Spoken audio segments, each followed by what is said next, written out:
Nos encontramos una vez más en el Real Casino, en las instalaciones del Real Casino, que por parte de la Junta Directiva del mismo nos han cedido gentilmente nuestro local de actuación, y nos encontramos con una figura un tanto polémica del fútbol tinerfeño, amigo personal, Brito Arceo, que tenemos que llevar muchas cositas adelante ahora mismo.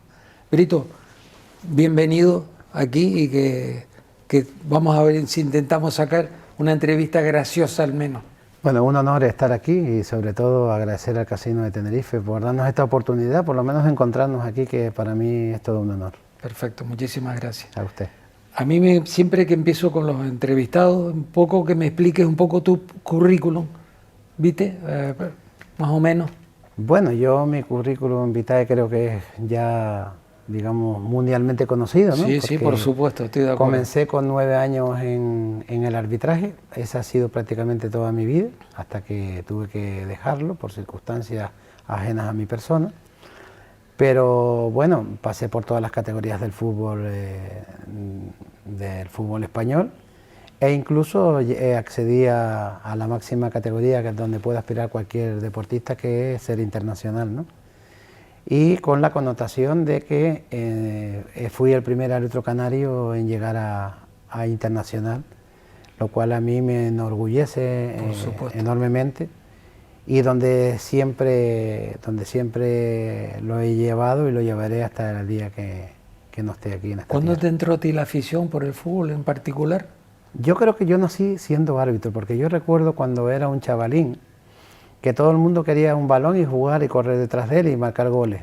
Sin embargo, yo no sé, yo tengo una anécdota muy curiosa, que el primer pito que yo tuve venía en un paquete de sorpresas, de pipas, Sí. que era un pito plástico que incluso era de colores, ¿no? Sí. Y yo me ponía allí en el campo y yo quería ser el árbitro, sin nadie decirme nada, es decir, era una cosa innata en mi, no sé, en mis genes, no sé cómo explicarlo, ¿no? Yeah.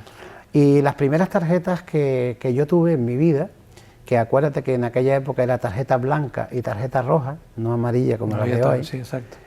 me las regaló el padre de Lolín, el Sí, que jugó en el Club Deportivo Don que es Manuel. otro chico que me atrevo a intentar invitarlo a que venga también. Sí, sí, que es una como persona futbolista que también, vale la pena del entrevistarlo, Tenerife porque también. aparte de que fue un gran futbolista, es una gran persona. También. Sí. Pues, queda dicho también, Lolín, que te vamos a invitar pues, en otro programa, en otro momento. Y cuéntame, tu primer arbitraje, ¿cuándo fue? Bueno, yo la verdad que mi primer arbitraje fue en el campo de Las Delicias, Sí. a la edad de 9 años, como dije anteriormente. Y bueno, fue una experiencia bonita, pero a la vez extraña para muchas personas, porque evidentemente yo, antes de entrar al colegio de árbitros, existía Frente Juventudes, Sí. donde ahí se me acogió como árbitro, digamos, de nueva andadura, antes de dar el paso a colegiarme en el Colegio Tinerfeño de Árbitros de Fútbol, y donde había un señor, se llama el señor Hernández, que fue el que realmente me promocionó a mí en el arbitraje, cara que entrar en el Colegio de Árbitros, ¿no? Ahí esa institución llevaba los alevines, que no los llevaba la federación, sino esa institución, que ahí fue donde comenzó la categoría de alevines, y ahí yo era árbitro de esa categoría.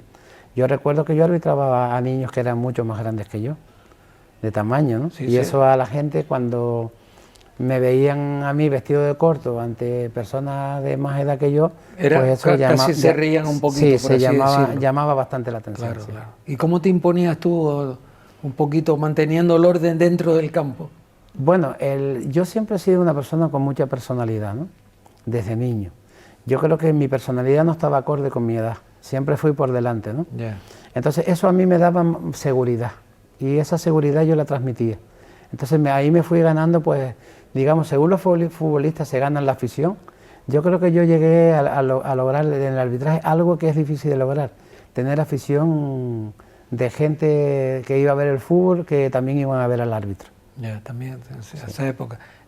¿No mantenías actitudes chulescas ni nada para imponerte, o que tenías que hacerte respetar de algún modo? Bueno, también llamaba la atención de que lo normal, que un niño que le arbitra, por ejemplo, un niño de 13, 14 años que ya arbitra en tercera regional, segunda regional, a gente ya de adulta, de gente mayor, que incluso algunos podían ser hermanos míos y algunos hasta padres, pues yo siempre he tenido la convicción interior y personal de que no es el mejor árbitro aquel que saca más tarjetas, sino aquel que es capaz de mantener el orden sin usar las mismas. Eso a mí me dio un rédito durante toda mi carrera deportiva importante, porque Brito Arceo nunca fue tarjetero, sino simplemente yo intentaba imponerme con la palabra, ¿no? Entender al futbolista, porque al futbolista hay que entenderlo, porque no olvidemos que cuando se entra en un terreno de juego los futbolistas se ponen a unas pulsaciones que quizás un árbitro no llega a su altura, y entonces eso hace que el jugador tenga carácter, y el árbitro ahí en ese momento no tiene que actuar como árbitro, pero también como psicólogo. Esa fue... Yo pienso que es importante lo que acabas de decir ahora mismo. Es muy importante, y eso también es otra de las cosas que yo he echado siempre en falta en el fútbol, ¿no? El tema de la psicología, ¿no? Por supuesto. Que eso ayuda mucho, porque evidentemente también he hecho en falta estudios sobre el mundo del fútbol, porque la capacidad que tiene un árbitro de cambiar, de reaccionar de un minuto entre segundo y minuto, es decir, eso es importantísimo. Un árbitro de fútbol es capaz de estar concentrado al 100% en un estadio de 120.000 espectadores, 100.000 como yo he estado, y no escuchar lo que hay alrededor, sino solamente en el momento que para el partido para atender a un jugador o una falta, es cuando realmente el árbitro se deja de estar concentrado y oye todo el griterío de la grada, qué te dicen, pero cuando vuelve a rodar el balón al instante, ya vuelves sabe desconectar otra vez. Se desconecta automáticamente. Eso es importantísimo. Es decir, eso es algo digno de estudio, ¿no? Y que siempre he tenido yo esa curiosidad. Claro. ¿Y tú no has pensado ahora en tu etapa actual dedicarte también con la enseñanza a los niños, el arbitraje?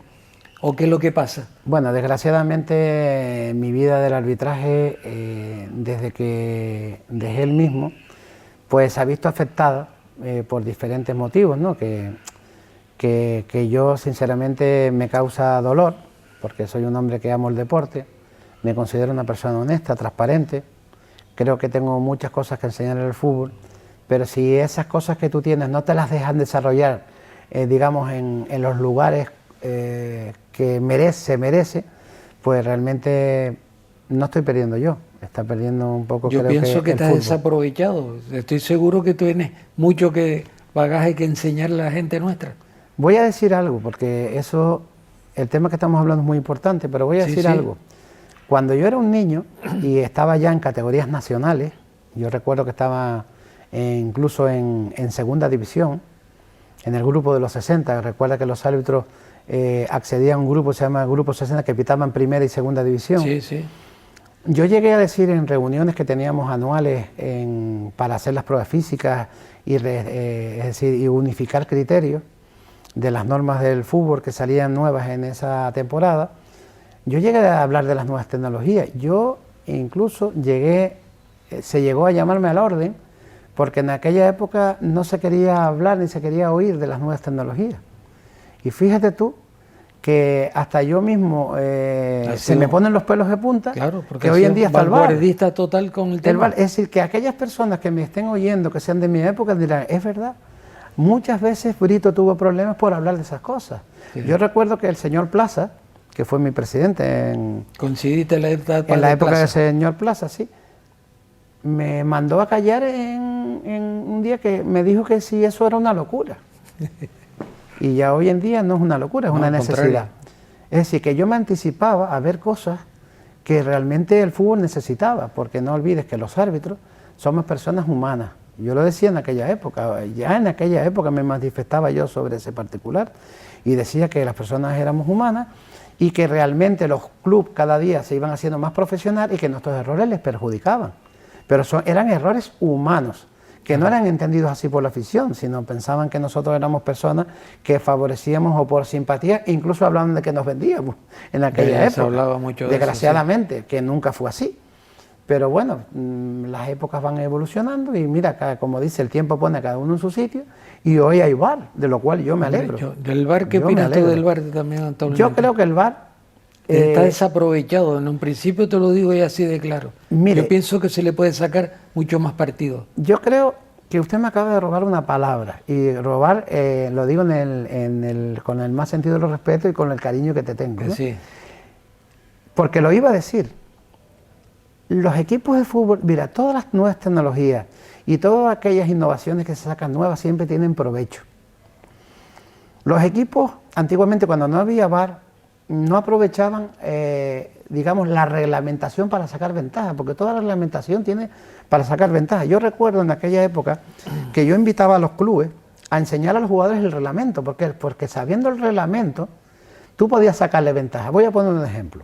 Antes los jugadores profesionales no sabían que cuando un jugador cometía una falta, el que pedía la barrera era el que la iba a ejecutar, no el que la cometía.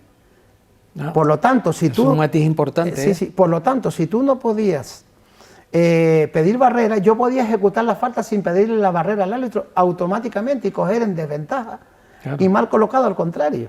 Se aprovechaban los listillos de turno. Los listillos de turno porque lo iban aprendiendo paulatinamente, pero no porque supieran las normas. No, fíjate, por la picaresca. Claro, hoy en día, si nos vamos a... Hoy en día la gente sabe cada día más normas, porque la televisión ha evolucionado, cada día se habla más de ello y el público cada vez sabe más de las reglas de juego. Pero ahora está el VAR. Y como decía anteriormente, me ha robado una palabra que decía que está mal aprovechado. Sigo invitando a los clubes que del VAR también se puede aprovechar. Claro.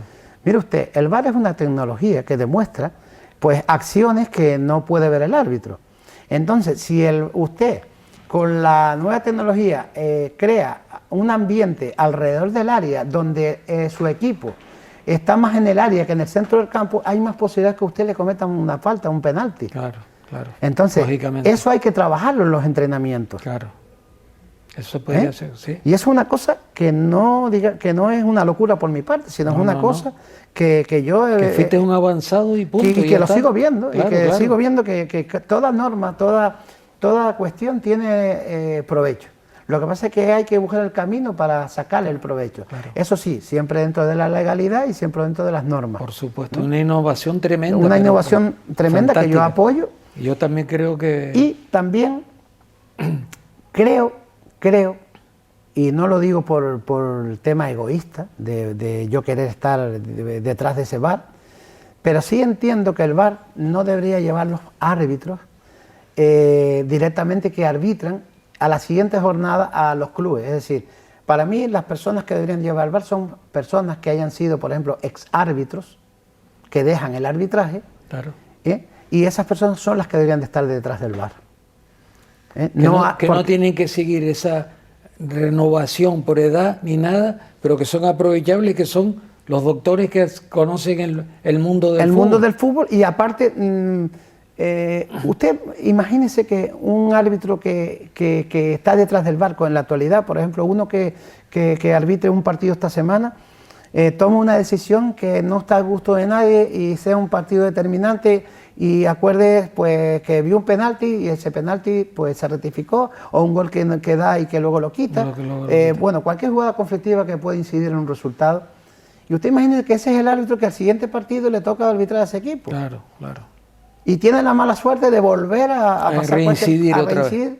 Ya vienen las suspicacias. Claro, claro. Si nosotros evitamos todo eso, quitando a esas personas y poniendo gente, digamos, que ya no tienen nada que ver con el mundo del arbitraje, ni tienen la capacidad, ni la oportunidad de evitar a ninguno de esos equipos, creo que la gente lo vería con mejores ojos. Eso puede ser importantísimo. Y creo que la objetividad es distinta.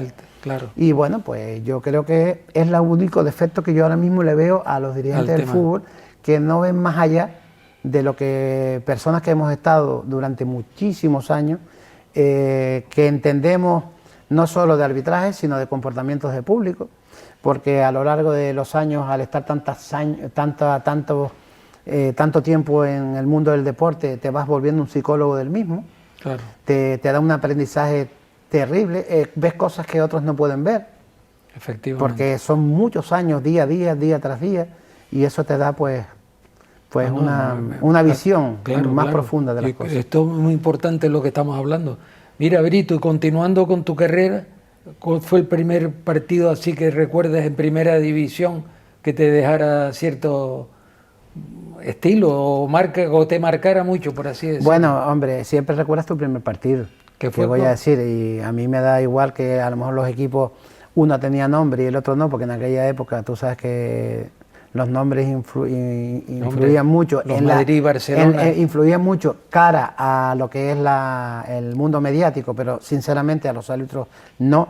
Yo fui un árbitro siempre innovador, a mí no me importaba si yo pitaba mi primer partido, como dije, o como voy a decir ahora, fue el Real Madrid-Logroñés, que fue un partido que recuerdo que Hugo Sánchez marcó un golazo de tijera cara a la portería, no sé si lo recuerdas, que eso todavía lo ponen como lo rescata, lo puede rescatar. Y el Real Madrid-Logroñés fue mi primer partido, ¿no? Fíjate. En el estadio Santiago Bernabéu. Santiago Bernabéu. Y la salida al campo séptimo. Bueno, aquello fue, digamos, ten en cuenta que yo era un muy jovencito, llamaba la atención que un árbitro de mi edad, a esa edad tan jovencito, estuviera arbitrando en primera división. Y bueno, pues aquello fue todo un espectáculo, antes, durante y después del partido, ¿no? Y luego tuve la fortuna de que, bueno, que me salió un buen partido. Salió un buen partido, sí.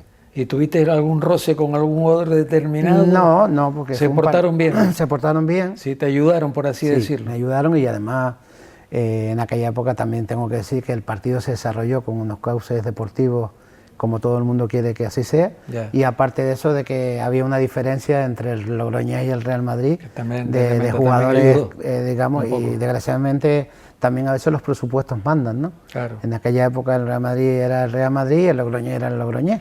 Pero bueno, hubo un buen partido, bonito, el Logroñés era también. Una época de los estilos que también estaba Schuster, Sol Benito, Schuster, Pirri Camacho, todas esas personas. Un equipazo de Madrid. Butragueño. Butragueño ayudaba también en los... Bueno, yo tengo una anécdota con Butragueño, que eso está en la hemeroteca, además eso fue incluso radiado en directo.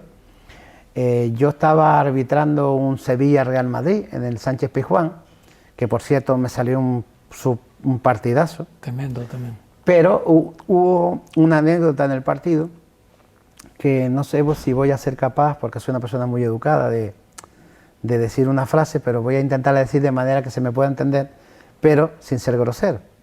Se iba a ejecutar un córner, la verdad que la afición del Sevilla se estaba portando muy bien, porque ellos estaban viendo que yo estaba haciendo una buena labor, pero los sevillanos tienen una gracia que no tenemos, la verdad, que el resto de los españoles, pues tienen una gracia que son innatas en su persona. Sí. Yo recuerdo que estaba el estadio en silencio, se iba a sacar el córner y salta uno y dice: árbitro, Brito, dijo hasta mi nombre, dice, eres más inútil que aquello del Papa. ¿Me entiendes, no? Y entonces eso... La simpatía andaluza es genial. Sí, tú me entiendes, cuando decimos aquello ya se me sobreentiende, ¿no? Entonces yo recuerdo que al unísono todo el estadio hizo una carcajada que nos contagió tanto a Butragueño como a mí, y se dio una cosa muy curiosa, que el córner no se podía ejecutar, pero por dos motivos. Primero, porque Butragueño no podía de la risa, y yo porque tampoco podía pitar de la risa. Es decir, estuvimos como... Fue tan simpático el tema, que incluso la radio se percató del mismo, no sabía realmente, hasta que luego se enteraron qué pasaba, pero bueno, luego fue comentado y fue algo curioso en la jornada. La verdad que es preciosa esa anécdota, sabiendo cómo son los andaluces. Y bueno, Butragueño fue uno de las personas que más caballerosa que yo he conocido también que en el mundo del fútbol. Educado, ¿verdad? Era un señor. Muy correcto. Era correcto no solo con el árbitro, sino con el contrario. Y creó escuela de lo que debe ser un verdadero deportista. Eso también a mí me impresiona, Butragueño, en ese sentido. Siempre lo he tenido como un señor. También quiero hablar algo del polo opuesto, porque también hay gente que veía a ciertos deportistas de una manera poco agradable, pero también te puedo decir que yo tuve la gran suerte de que esa persona que veían desagradable a muchas personas en muchos estadios, que era Risto Stoico, no sé si recuerdas, que era muy polémico por su carácter, tremendo. Pero te puedo decir que conmigo fue un señor. Ah, sí, te ayudaba en el... Yo cada vez que él arbitraba, de hecho él escribió un libro de Risto Stoico, que está, bueno, que lo puede leer todo el mundo. ¿Hizo mención de y, no, dijo que yo era el mejor árbitro de España. Ah, fíjate. Sí, lo mira, dijo. Pues dicho sí. por Risto Stoico. Lo dijo Risto Stoico. Y en aquella época, que cuando él lo dijo y lo escribió, pues a mucha gente le llamó la atención, ¿no? Total. Porque él era prácticamente... ¿Te acuerdas de la anécdota cuando pisó a Urizar Aspitarte? Sí, exactamente. A mí eso me impactó mucho. A mí también me impactó, pero bueno. Pero bueno, mira, contigo sin embargo... Pero esos son momentos, mira, las calenturas típicas de lo que esas son las calenturas que yo hablaba de antes. Claro. Mire usted, si un jugador está a 1000 por 1000 en el campo en su carácter, y el árbitro intenta subirse por encima de él, ahí lo que estamos creando es, digamos, enfrentamiento y fuego, es decir, eso nunca va a parar. Mire usted, si un jugador llega corriendo y le dice, árbitro, pero qué pita, así todo enfadado, no fue falta, y tú le contestas, usted se calla porque le voy a tarjeta, fíjate qué diferencia si le dice. Claro. Como yo era muy psicólogo, le decía, mire usted puede ser que tenga razón, pero es que yo lo vi así. Ajá. ¿Usted ve ahí la diferencia? Eso no, hombre. Como el jugador, si está así... La achacas un poquito. No, baja. Claro. Automáticamente, porque eso es humano. Claro. Es decir, las respuestas que usted le da a un humano depende también de la forma que usted se dirija a él. Si usted se dirige a él agrio, con malas maneras, con malas formas, él le va a contestar a igual que usted. Pero si él viene, digamos, él es el que está siendo en ese momento mal educado, y usted tiene la capacidad de ser educado en ese momento, el jugador automáticamente hace así y se pone a su nivel. Incluso llega a decir, árbitro, disculpe, entonces. Entiendo que se haya equivocado. A mí muchas veces... Es una observación muy bonita lo que acabas de decir a mí. Me encantaría que eso tomaran nota los nuevos árbitros que tenemos en el fútbol canario y en general. Es que un árbitro tiene que saber que es árbitro, pero también tiene que entender que está dirigiendo a deportistas que en un momento determinado quieren marcar goles, no consiguen y terminan cabreándose. Y que a lo mejor le dan una mala contestación al árbitro, pero a lo mejor hay árbitros que, por ejemplo, le llamaban HP y automáticamente le mostraban tarjeta roja al jugador. Yo tenía un criterio muy diferente y yo lo puse de moda en aquella época. ¿Qué era cuál? Por ejemplo, a mí me decía un jugador, Brito, eres un HP. Yo le sacaba tarjeta amarilla. ¿Y por qué? Porque... Una forma de advertencia. No, tiene una razón. Sí. No es lo mismo que a usted le diga a un jugador un determinado árbitro, eres un HP, que le diga, eres un HP, y encima le diga, pero es que eres un HP. Ahí sí hay maldad. En la segunda, es decir, en la consecución de la misma palabra, reiterarla, ahí sí hay mala fe. Ahí es donde yo la castigaba. Ahí sí. Porque ahí hay mala fe. La primera no, porque la primera le puede salir... Le dabas una oportunidad. Le daba esa oportunidad, pero porque yo entendía que no era un insulto. Sino era una manera de calentamiento, de ofuscación. De ofuscación. Entonces, esa es la psicología que yo he hecho en falta en el mundo del arbitraje. Yo pienso que también eso es muy importante lo que acabas de decir ahora mismo, porque ella es lo que te puede cargar un partido de fútbol con una calentura de esos momentos, no saber apaciguarla. Yo estoy de acuerdo contigo. Una vez a mí el Comité Técnico de Árbitros, que antes se decía Colegio de Árbitros, me llamó la atención porque un jugador reconoció que me había dicho HP y a mí me dijeron que tenían que haberlo expulsado. Y a mí me lo mandaron por escrito para que yo diera mis razones por qué no actué como decía el reglamento. ¿Y cuáles fueron las razones? Mis razones fueron las que acabo de argumentar ahora. Digo, mire, para mí no fue un insulto. ¿Y sabes por qué no fue un insulto? Porque el jugador me lo dijo de una forma que no lo entendí así. Fue una desconsideración, y la desconsideración en el reglamento se castiga con tarjeta amarilla, no con tarjeta roja. Con tarjeta roja. Pues mira, pues creé un precedente que tal fue así, que luego los comités de competición tuvieron en consideración cuando un árbitro ponía en el acta expulsé a un jugador por llamarme HP, no lo consideraban como insulto. Pues mira, eso... Lo consideraron como un desprecio o una desconsideración y le cambiaban la tarjeta roja que por tarjeta amarilla. Eso es importante. Si los clubes lo recurrían. Pues eso es... Y después los árbitros ya sí se encargaban, cuando expulsaban a un jugador, de poner que lo expulsaban, porque le habían de HP, pero de forma reiterada. Ya. Volvieron a insistir. Claro. Entonces ahí fue... Ese matiz es importantísimo. Es muy también. importante. Y hoy en día todavía... Pero no solo para cuando te dicen HP, sino para cualquier manera cuando se dirige un jugador a ti. No es lo mismo que se dirige protestando en un momento determinado a que ese jugador siga con sus protestas reiterando. Ahí sí es grave. Pero lo primero, no deja de ser un matiz importantísimo, Brito, una cosa de más verdad, del fútbol. eso es una cosa hasta preciosa, me parece, fíjate. Mira, y jugadores rajientos, te tuviste que ver con más de uno, los clásicos centrales que había en la época, los Campanal, Grifa, que son anteriores a tu etapa, pero hombre, bueno. yo soy un hombre de fútbol y además soy un hombre que me gusta mirar la hemeroteca, no solo del fútbol de mi época, sino incluso yo cuando estaba en primera división también miraba fútbol de anteriores épocas. También miraba. Hoy sigo viendo de todas las épocas, ¿no? Del fútbol, incluso todavía no me he olvidado de mis raíces, porque el que se olvida sus raíces no se quiere a sí mismo, ¿no? Pero sí, viví distintas etapas donde habían jugadores con más carácter, otros tenían un fútbol con más, digamos que jugaban al límite de la entrada. Pero bueno, sí, viví. Yo, por ejemplo, recuerdo, siempre comento anécdotas de este tipo, Grifa, el central del Atlético de Madrid, que según él mismo decía, se dejaba la barba para raspar más al centro delantero que le tocaba marcar. A mí esa anécdota me causó impacto también. Sí, habían jugadores también con manías, como Leal, que se dejaba la muñequera. Se dejaba la muñequera también, del Atlético de Madrid. Del Atlético de Madrid, que fue un excelente centrocampista también en su momento. Y yo, la verdad que, bueno, pues yo todas esas cosas las respetaba, ¿sabes? Porque cada uno era como era. Lo que pasa que también te digo que te vas a sorprender de cuando yo me manifiesto sobre temas del fútbol, porque a lo mejor hay cosas que te digo, como te he comentado anteriormente, que te sorprenden y que a veces gente del fútbol no son capaces de pensarlas, ¿no? Claro. Y yo soy capaz de discernir cosas sobre eso es importantísimo también. Me está sorprendiendo gratamente con todo lo que me estás contando. Mira, yo ya a aprovechar, arbitraste alguna vez a Colo, por ejemplo, para descanse recientemente. No tuve el honor de hacerlo, pero sí tuve el honor de conocer su fútbol, su puesta en escena, cómo jugaba, cómo lo hacía. Era un marcador, y la verdad que era un marcador de los que yo mejor he conocido en mi vida. Yo también, yo lo tengo como uno de mis ídolos. Y que, bueno, allá donde esté, porque cada uno tú sabes que es creyente de lo que es. Exactamente.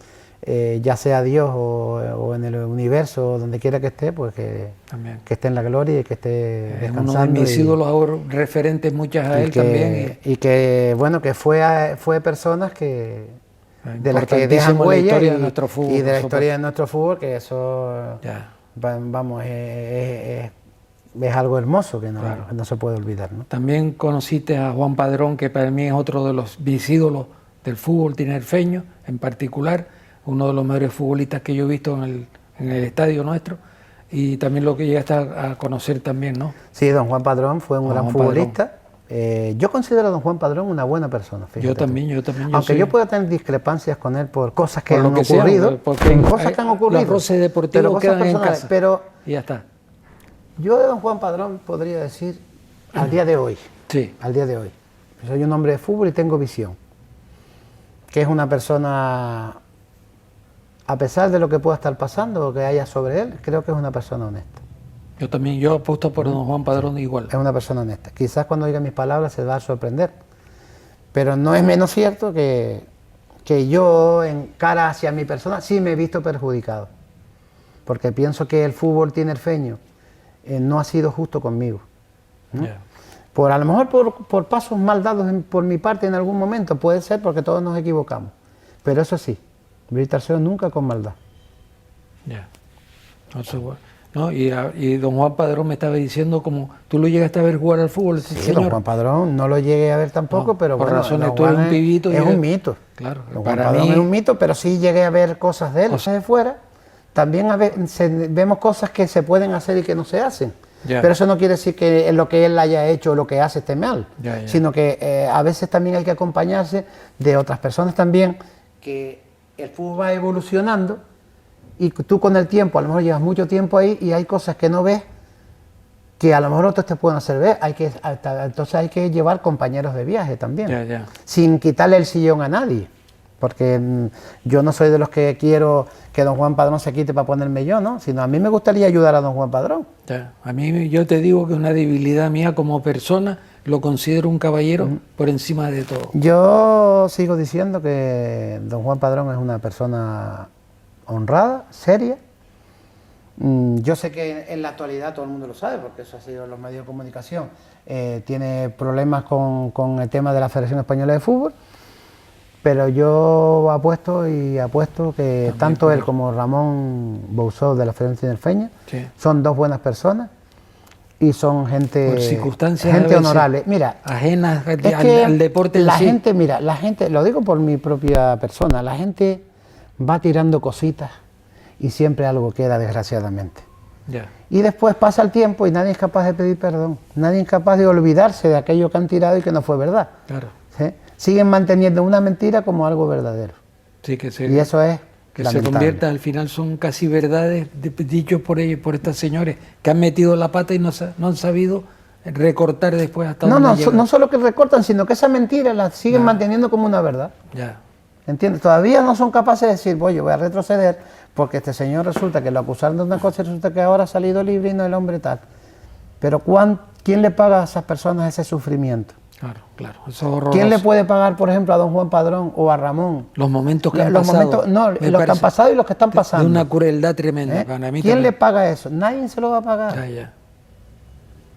Por eso le digo a todas estas personas que tengan memoria y que me devuelvan lo que me han quitado, que me pongan en mi sitio. Yo no pido más, Ya. sino que sean buenas personas conmigo, como yo lo soy con los demás. Me hiciste un comentario también de un fiscal que es amigo tuyo en la actualidad y que también... Mira, yo gané un amigo fiscal en la fiscalía. Cuando se sobreentiende amigo, no quiere decir que me haga favorecer nada, porque gracias a Dios no tengo nada a los juzgados que él me pueda favorecer. Por eso digo. Ni tampoco lo haría porque es un señor. Ya. Por un actuar mío en un determinado momento, cuando yo tuve aquellos problemas y todo, ante él en la fiscalía, yo ahí gané un amigo, porque él se dio cuenta que yo era un caballero, que yo era una buena, así me dijo, usted es un caballero, una buena persona. ¿Y cómo fue esa anécdota? Cuéntala, por favor. Bueno, a mí se me presenta una querella por un tema de unas empresas y resulta de que, bueno, que alguien del juzgado admite esa querella y que nunca al final nadie entendió. Es que no lo entendió ni el jefe de los fiscales de aquella época. No lo entendió. Como eso seguía abierto y no se archivaba o tal. Tanto fue así que se nombró otra nueva persona para que juzgara el tema y a los 35 días ese expediente no solo que estaba archivado, sino que me dieron un archivo libre. Un archivo libre significa que si ese archivo libre yo lo considero que se me ha perjudicado, yo podré también reclamar. Fue tanto lo que sufrí que yo no quería saber más nada de reclamación ni de nada. Lo que quería era ya yo lo que quería terminar con el tranquilo. calvario, porque fue lo que me costó a mí el dejar el arbitraje. Eso fue el detonante. Ese fue el detonante. Por Dios. Pero al final me quedé sin arbitraje, me quedé con lo que yo digo, tira siempre que algo queda. ¿Y salvaste tu honor o no? ¿Cómo te consideras tú hoy en día? ¿Cómo lo tienes? Yo creo que mi honor está salvado desde un principio, No, por eso desde antes digo, incluso por eso. de querellas. Pero el dolor que te causó mira, el en ese honor de la momento, persona no está en lo que digan, sino en lo que tú creas, en lo que tu conciencia. Ese es el honor de la persona. Claro. Desgraciadamente después están los que te juzgan desde fuera, sin conocer incluso de fondo las causas, como le está pasando también a don Juan Padrón, el ejemplo, que lo están acusando de cosas que yo no puedo decir que son verdades, que me cuestan creerlas por la persona que es él. Claro. Vamos, si yo fuera parte de un jurado popular, a mí me parecería mentira, aunque me pinten de rosa, que don Juan Padrón es capaz de meter un delito, yo sería uno de los que diría, esto es imposible. ¿Por qué? Porque en el mundo del fútbol, como yo soy un hombre de fútbol y he vivido distintas etapas, en el mundo del fútbol, las personas que quieren aspirar a ciertos puestos, lo quieren conseguir a toda costa, sin tener en cuenta que detrás de las personas que dirigen un organismo, hay familias, que luego sufren todo aquello que tú le haces a esa persona. Nadie mira esas consecuencias. Claro. En el mundo se ha perdido la parte humana, desgraciadamente. Hemos ido a un mundo global donde ya los valores los hemos dejado a un lado. Y esto cada vez va a ir a peor. va a ir, lo estoy viendo. Tú lo sufriste con tu familia en particular también. Hombre, usted imagínese que a mí me ponga una querella, una persona honorable como yo, que yo soy una persona que estoy acostumbrado todos los domingos en un campo de fútbol a impartir justicia, y porque a mí me vayan mal unas empresas, ya empieza a decir que si me pueda vender, cuando yo tengo un camino recorrido desde niño, durante más de 30 años dentro de una organización, que jamás se me llamó la atención por nada, y que pues en un momento de un tema de una empresa se empieza a dudar de usted imagínese, horroroso, que no me ha valido nada, claro, cara a la gente de fuera, todos esos años que yo he pasado demostrando que soy un señor. Ya. Y digamos, te has sentido, te has vengado de algún modo. No, porque no me lo permiten mis valores. Ya. En mí no va la venganza. Ya. Yo lo que pido es justicia, que es distinto. Claro. Es decir, otras personas van buscando la venganza, cómo fastidiar al otro. No, yo no quiero fastidiar a nadie. Yo quiero que las personas que saben de mi forma de ser, lo que yo he sido toda mi vida, que sean capaces de ver en mí lo que realmente soy. Y en base a eso hacer justicia. Yo no pido otra cosa. Te han hecho mucho daño profesionalmente. Me han hecho y me también. siguen haciendo daño. Te siguen haciendo daño. Sí. A la hora de cualquier... No sé, cualquier paso que yo doy, cualquier movimiento, tal... Mira, es que lo curioso es que cuando tú hablas mal de una persona y el de enfrente te dice, mira, ¿y por qué? Y tú que estás acusando, eres incapaz de decir el por qué. Es lo que ha pasado con el caso de Luxardo, el periodista de Diario Aviso, que está preguntando a todo el mundo ¿por qué? ¿De qué te acusan? ¿Por qué ustedes actúan así con Brito? Y nadie es capaz de decirle el por qué. Es que él se sorprende. Y por eso él cree en mí. Por eso él siempre ha tratado de ayudarme. Por eso él siempre se ha portado conmigo como un verdadero hermano. Yo no tengo manera humana, no tengo forma, no tengo... De agradecerle a él. Es que no tengo ni palabras para hablar de esa persona. A mí me está demostrando unos hechos de él mismo fantásticos. Un chico, una persona maravillosa, muy humana. Hay otra persona que se cruzó en mi camino, que a la larga se ha hecho también muy amigo de Rafael Luxardo y mío, que sin conocerme de nada, por verme, por cómo actúo, cómo hago, cuál es mi día a día. Cuando él se prestó para hacer una plataforma para ayudar en lo que fue Juan Ramón Tosco Lorenzo, que hoy precisamente tiene un canal del carnaval en Canal 4, que es un hombre del carnaval. Ajá. Esa persona sin conocer se prestó también para ayudarme. ¿Te sientes apoyado y ayudado? Sí, por él. Pues, es justo de... Es que es otra de las personas que dice, Brito, si a mí alguien me diera un porqué, yo podía entender cosas, pero es que sigo sin entenderlo porque pregunto el porqué y nadie es capaz de decirme un porqué.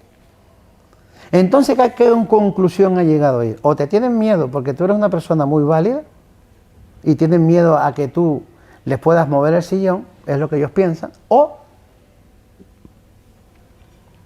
no lo podemos entender, porque es que nadie nos dice un porqué. Ellos están sumamente sorprendidos con ese tema. Y yo también me sorprendo a sí mismo porque yo les digo a ellos, mira, yo te pido por favor, yo se los ruego a ellos, cuando a ti te digan algo de mí en una cafetería, en un bar, que te digan un porqué, que te den por qué hablan así. Hasta comentarios que a veces hace la gente de maldad en algún bar, huérfanos de contenido, porque no, lo que dicen a veces son tonterías. Pregunten el por qué, verán que ustedes no alguien es capaz de decir el por qué, porque no hay un por qué. Hay una máxima en el derecho penal, la causa de la causa, y me gustaría ¿qué dirías tú de qué causa puedes tú suponer por la cual te han defenestrado a ti? Sinceramente es que no hay causa, no haber causa, no tengo yo causa. sé que tuviste unos momentos, tu roce con el José María García, que también es un periodista, que yo lo admiro muchísimo. Sí. Yo soy un seguidor de José María en su momento. No lo conozco personalmente, pero yo sé que tuviste con el presidente del Atlético de Madrid, y a Adelardo también. Adelardo de la Calle, sí. Sí. ¿Y qué no, fue? Adelardo de la Calle. El jugador del Atlético de Madrid. De la Calle fue directivo Mendoza, del Tenerife, que es una gran persona. Ya, por eso te digo. A mí me extrañó mucho porque José María García era el paladín de las defensas. El problema es que José María García, en el tema mío, del tema de las empresas, era juez y parte. ¿Por qué? Porque Adelardo es familia de José María García. Sí. Él era el yerno del presidente del Atlético de Madrid en su momento. Sí, exactamente. Bueno, pues yo precisamente por el tema de las empresas, esas personas tenían que ver con el tema relacionado con la empresa mía. Ajá.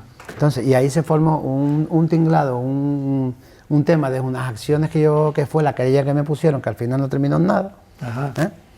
Eso es importante recalcarlo. Claro, también. ahí fue cuando realmente se creó toda esa bomba. Esa bomba. Y donde él se puso de parte de su familia. Ya. Sin saber, sin conocer la verdad en el fondo. Ya. Adelardo es un jugador que a mí me encantaba también, de los mejores jugadores que he visto. Sin embargo, yo con Adelardo nunca tuve ninguna conversación. No, de este tema nunca. Ya. ¿Tú te acuerdas como jugador era un tipo del equipo famoso del Atlético de Madrid? Medina Beite, Revilla, Grifa, Calleja, Ramiro Glaría, Jones, Adelardo, Mendoza, Pedro y Collar. Sí. Y el lateral era Colón de esa época también. Sí. O sea, era un empresario muy bueno también. Y te vuelvo a repetir, José María García era y sigue siendo mi ídolo como comunicador. Es un hombre que a mí me encanta. Siempre he tenido ganas de conocerlo personalmente, porque ya te digo, a mí me parece... Yo realmente te voy a decir una cosa. Ese fue una de las personas que más me perjudicó en mi carrera deportiva. ¿Por qué? Porque cuando tú vas a jugar un tema, tienes que ser ecuánime. Ya. No tienes que dejarte llevar por temas familiares ni por nada. Tú tienes que ver las cosas como son. Pero yo creo que él actuó más con el corazón que con el sentido común y con la honestidad. Ya, en aquella la vehemencia. Yo no le discuto que en su época él fue un periodista que fue respetado, que lo escuchaba mucha gente. Eso no se puede... obviar, por supuesto. Eso no se puede obviar. Y era un comunicador excelente. Y yo presumo de ser una persona, digamos, que aunque me haya perjudicado, las virtudes que él tenía, como comunicador yo no se las puedo quitar, porque sería de mi parte, sería de mi parte poco honesto hacerlo, porque además, si de mi boca sale que él no era un buen periodista en aquella época o que era un buen comunicador, yo quedaría en ridículo, porque es que por supuesto, no es así. Es decir, de mi boca nunca saldrá algo que, por mucho que me haya perjudicado una persona, nunca va a salir nada que yo no le reconozca lo bueno sus méritos profesionales. Y en conclusión, más o menos, ¿cómo estás tú ahora mismo? ¿Cómo te encuentras? Bueno, mira, yo me encuentro más animado, más tranquilo, pero con los mismos problemas. Es decir, hubo una plataforma que intentó ayudarme. Yo sé que lo siguen intentando porque no han parado, pero mi situación es la misma que hace un año o 7, 8 meses. ¿El problema económico te sigue? Sí, me siguen acuciando, yo no tengo trabajo y bueno, yo tengo ese ánimo de esperanza de encontrarme una persona por el camino que crea en mí y que yo sea capaz de ofrecerle, sobre todo honestidad y honradez hacia cualquier trabajo o empresa. Y bueno, a ver si me suena la campana. Yo me considero joven, todavía me considero... Hombre, yo creo que estás muy enterito también. Sí. Te encuentro incluso más jovencito que unos años atrás. Te has mejorado un montón. Hombre, estás más tranquilo. Hombre, tú sabes que la tranquilidad te da cierta apariencia personal, que mejora la apariencia personal. Por supuesto. Pues la pérdida de peso me ha favorecido muchísimo. También, parece más jovencito ahora. Entonces, bueno, pues son una serie de circunstancias, ¿no? Pero la verdad que mi situación es preocupante. Está en peligro mi techo, que es lo que yo realmente más deseo que se solucione. Claro.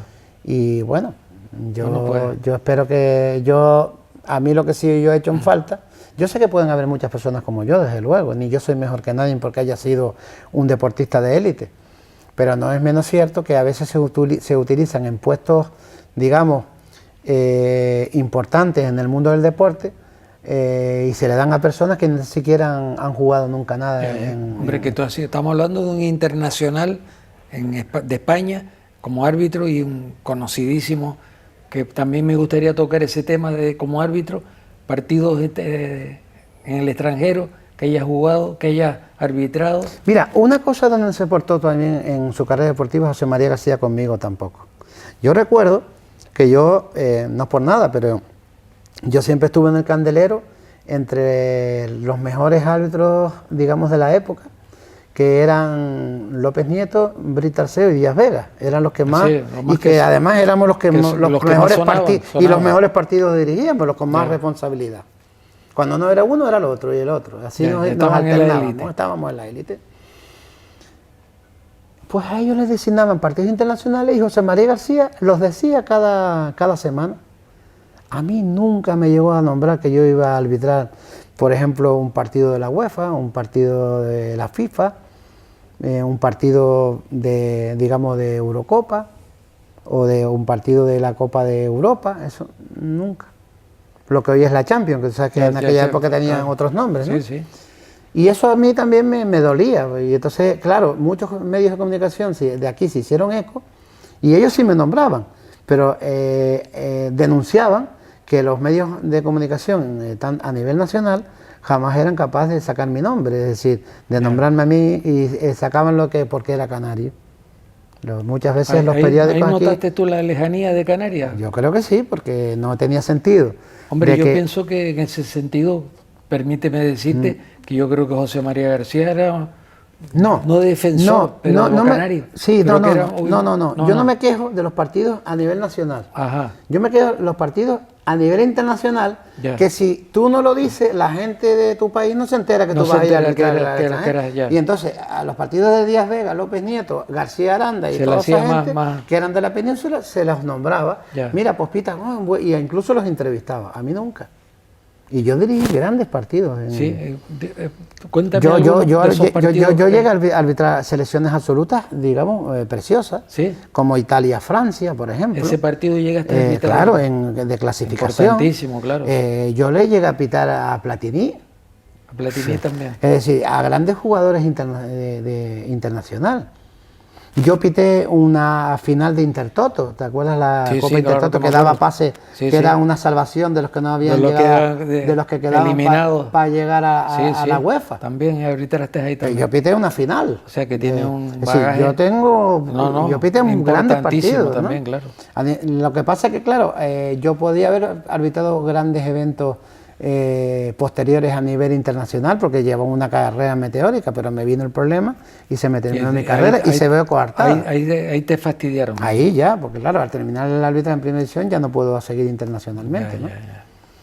Y bueno, pues esas son las circunstancias de la vida. A mí me ha encantado tener esta entrevista contigo y con claros y de todo un poco tenemos, ¿no? Pero yo pienso que no se ha tratado lo justo que debía de ser. Espero que a partir de ahora podamos, de algún modo, de que te reconozcan la labor que has hecho en el fútbol nacional e internacional, que es un árbitro, hombre, con un bagaje impresionante que tienes en tu haber. A ver si intentamos, pues no sé. Mira, yo soy una persona humilde, siempre lo he sido, porque yo siempre, aunque las personas sabemos dónde estamos en cada momento, también tenemos la capacidad, el que no la tiene está equivocado, vive en un mundo que no es el suyo, que no es real. Yo cuando era árbitro de primera división, era la misma persona que tú estás viendo sentado aquí. Espérate. A mí nunca se me subieron los humos a la cabeza, como se dice vulgarmente. Yo sabía y era consciente de lo que representaba, pero jamás miré a nadie por encima del hombro. Y te voy a dar un claro ejemplo que eso lo va a entender la gente de mi época. Cuando yo era primera división, yo era capaz de, los domingos que tenía libre, irme a un campo de fútbol a pitar un partido infantil. Y eso en la mente de esa época. Sí. Yo eso lo podía haber compartido con mi familia, que ya que estoy todo el día viajando tanto al extranjero como aquí, y yo iba a pitar infantiles. Es más, llegué a pitar hasta partidos de aficionados, campeonatos de aficionados de aquella época, siendo yo árbitro de primera división. Ahora la prueba fue ahí debajo cuando te presenté una ordenanza del casino, que le arbitraste un partido de aficionados, que te conocía por eso. Sí. Eso es una labor que te engrandece. Yo, si quieres decir alguna cosa más, pues no, lo que tú quieras. Bueno, yo lo único que cada vez que termina una entrevista, la cual te agradezco de corazón y que te hayas acordado de mi persona, tanto a ti como a la persona que no se ve, que está en la cama, como el señor Facundo, ¿no? Sí. Agradecerle profundamente que se hayan acordado de mí. Y lo único que digo cada entrevista que me hacen y cuando termino, pido justicia hacia mi persona, pido que se me devuelvan lo que me han quitado, porque a mí sí que me han quitado. Perfecto. Y no solo que me han quitado lo que más me gusta hacer, que es el fútbol, sino que me han quitado parte de mí, parte de mi vida. Y parte de algo que no han podido quitarme, ni me quitarán nunca, que es mi honestidad y mi honradez. Pues dicho queda, y me permito darte las gracias por haber venido, ¿vale? Gracias. Venga.